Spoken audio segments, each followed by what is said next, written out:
I don't know that there's one solution, but I do know based off of some experience that I think that it tends to start happening organically when young males start seeing young females on the same playing field with them, succeeding in school, in the same classes, integrated, learning the same things. There was a lot of times when 10 years ago, girls were only allowed to learn to a certain age, or they were given certain subjects to learn, and boys were given other subjects to learn. And I think that the integration of girls in the classroom is definitely a huge step. I think that, as I mentioned before, I saw a lot of this happening through teachers, and I think that that's a key component to ensuring that the next phase of post-millennium development goals are achieved, is that ensuring that people are learning, but that people are learning not just about numbers and letters, but about gender respect and about the different barriers that girls face versus boys, and really coming up together. It's going to be the only way that I see parity happening.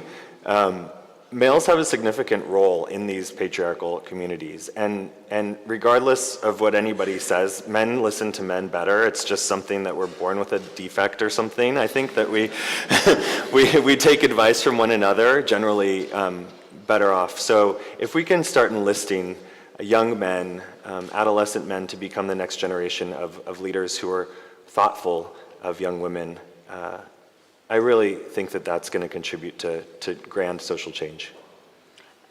Doris? I want to add to that. Actually, Justin, I think you made an excellent point in terms of we need to make sure girls and boys are interacting in the same space, especially in the education context. I mean, I can vouch for that. I've been in a situation where I'm the only girl in a classroom with only boys, and I get a lot of respect, but when I step outside, my friends who are not in the situation didn't get the same respect. In a lot of ways, I had to earn that. So I had to fight for it. My teacher, wasn't really great at, creating a space where I could do that.